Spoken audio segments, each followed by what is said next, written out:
Assalamualaikum warahmatullahi wabarakatuh. Selamat datang kembali dengan kami di channel Penjaga Muda. Oke teman-teman, di perjumpaan kali ini saya akan memberikan sebuah informasi mengenai seleksi kompetensi dasar teman-teman. Beberapa hari yang lalu BKN telah merilis postingan di salah satu media sosialnya mengenai sistem kelulusan dari SKD ini teman-teman. Jadi sedikit membocorkan sistem kelulusan dari SKD, CAT, CPNS di tahun ini teman-teman.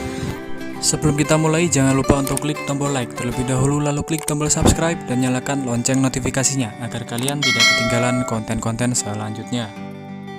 Jadi untuk aturannya tidak berubah teman-teman, masih sama seperti tahun-tahun yang kemarin.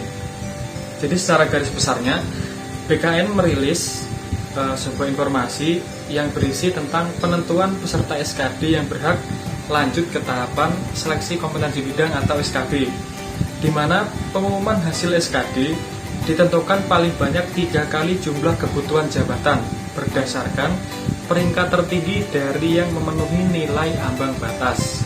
Ya, ambil contoh, kebutuhan jabatan adalah 2 orang. Jadi yang dapat lolos ke tahap SKB atau maksimal peserta yang dapat lolos SKB adalah 3 kali dari jumlah kebutuhan tersebut. Jadi 2 orang dikali 3 sama dengan 6 orang yang akan lolos ke tahap SKB.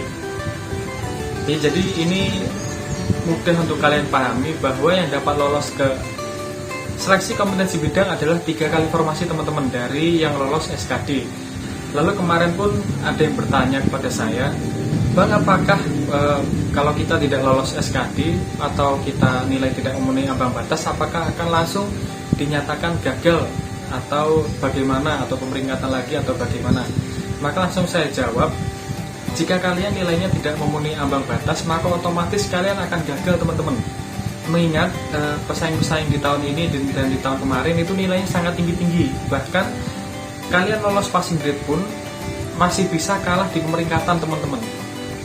Jadi apabila kalian gagal SKD, maka kalian pun tetap akan dinyatakan gagal. Tidak ada lagi seperti sanggah-sanggah seperti administrasi, tidak ada. Gagal ya gagal, tanpa toleransi, tanpa ampun, tanpa kasihan, kalian gagal intinya ya. Jadi nggak bisa dirubah-rubah lagi, gagal tetap gagal kalau SKD, tidak dapat lanjut ke tahap selanjutnya. Berbeda dengan administrasi, jika kalian gagal, kalian bisa menyanggah teman-teman. Jadi saya kira sudah cukup jelas mengenai jawaban saya mengenai pertanyaan dari teman kalian seputar kelulusan SKD teman-teman.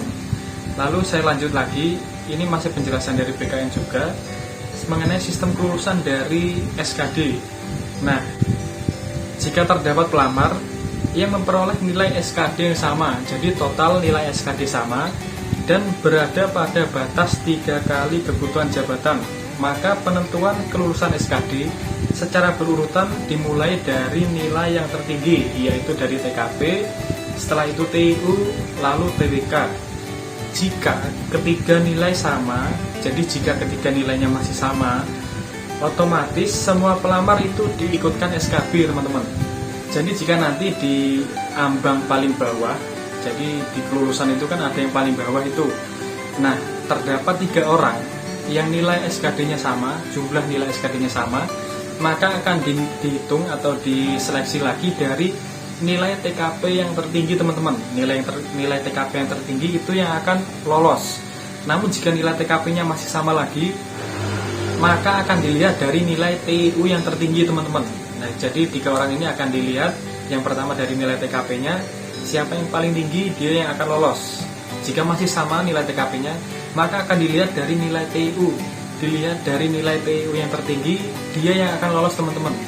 Jika nilai TKP, TIU, dan TWK masih sama, otomatis ketiganya akan melanjutkan ke tahap SKB teman-teman. Jadi seperti itu penjelasan dari BKN kurang lebihnya. Jadi silahkan siapkan diri kalian sebaik mungkin, persaingan akan semakin ketat. Jadi bagaimanapun caranya kalian harus lolos, kalian harus tunjukkan yang terbaik untuk dapat lolos ke tahap seleksi kompetensi bidang. Oke teman-teman, saya kira sudah cukup jelas penjelasan saya kali ini mengenai sistem kelulusan dari seleksi kompetensi dasar CAT untuk tahun ini. Nah, kemarin juga teman kalian ada yang request meminta kepada saya untuk dibuatkan pengerjaan cepat dari tes intelijensi umum teman-teman. Jadi di konten selanjutnya saya akan membahas ini pemanasan lah, baru beberapa soal saja untuk kalian. Jadi silahkan kalian lihat, silahkan kalian nantikan. Oke teman-teman, saya akhiri dulu perjumpaan kita kali ini. Semoga penjelasan saya dapat bermanfaat untuk kalian semua. Silahkan siapkan diri kalian sebaik mungkin. Intinya tetap semangat, terus berusaha, yakin, dan jangan lupa untuk berdoa agar setiap langkah kalian diberikan kemudahan oleh Allah Subhanahu wa Ta'ala. Saya akhiri perjumpaan kita kali ini. Terima kasih untuk kalian yang sudah menonton. Jangan lupa dukung terus channel kami dengan cara subscribe dan share sebanyak-banyaknya agar kami dapat terus membagikan informasi-informasi penting untuk kalian semua. Terima kasih untuk kalian yang sudah menonton. Sampai jumpa di konten-konten selanjutnya. Wassalamualaikum warahmatullahi wabarakatuh.